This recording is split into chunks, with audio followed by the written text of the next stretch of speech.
Then she resorted to locking me out of our bedroom and crying so loud you could hear it all over the house. So when my eldest came to me, I ended up putting two and two together. She was cheating, and her behavior was very similar to the mood swing she had while pregnant with both of our children. Similar, I say, because it was even worse, from what I've gathered searching online and what friends and even a counselor have told me. My wife was very moody from and projecting because of her cheating. I can't claim to be an expert in psychology, but it does seem to make sense. I wanted it to all be a misunderstanding, but I quickly ordered and set up a few hidden cameras without anyone knowing. I had them delivered to my work just so no one at home would see them. Then I set them up on a day my wife went out to have a girls' night with her friends. It was very easy to hook them up and connect them to the Wi-Fi. In just a few short hours, I could monitor every part of the house from my home PC, laptop, and work PC. At first, I worried I might have been going overboard. I thought if it turned out I was wrong, then I could remove the cameras and no one would ever know. But no, my worst fears were confirmed as I got plenty of evidence in just the first week. The man my wife has taken as an AP is a former colleague of hers. I remembered him quite well as they seemed close with my wife whenever I met him at various functions. My wife quit her job years ago to be a full-time mom after getting pregnant with our first. It was a mutual decision for us both at the time.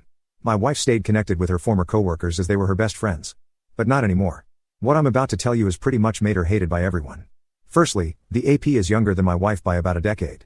She mentored him at her former job to fill her position when she left, and the two of them stayed close, very close. My wife and I are both over 40, but you wouldn't know it from looking at her. She's positively stunning. She got mistaken for someone in their 20s quite a lot, and I think she used that to her advantage. I ended up confiding in my sister about what was going on and showed her the footage from the nanny cams. She told me she'd suspected for a while and said she'd seen my wife once at a local bar getting a bit too close with a man that wasn't me. But they never kissed or anything while she was watching, just lots of contact with the skin on the shoulders and back. And since she wasn't sure, she didn't tell me sooner. I ended up ordering a GPS tracker as well, and after I got it working, I hid it in the trunk of my wife's car.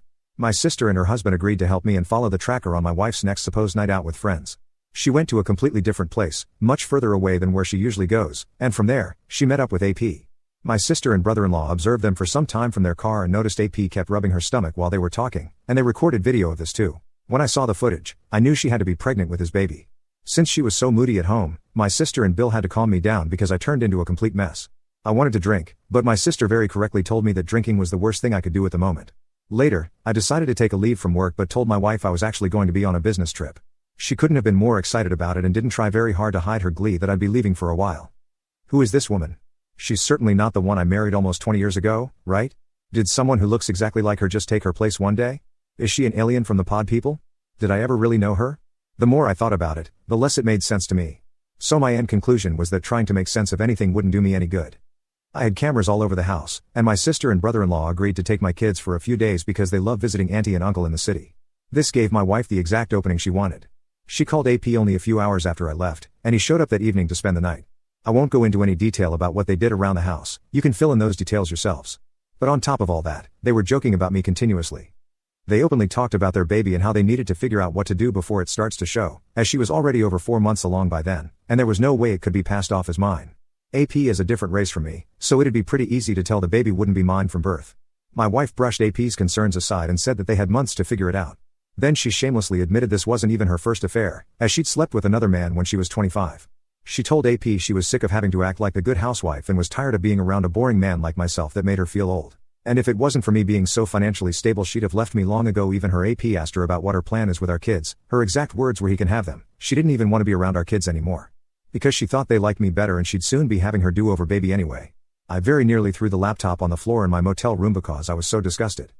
But I contained myself, got some dinner at a diner and then watched a movie after that. I spent half the night just laying in bed and thinking till I finally fell asleep.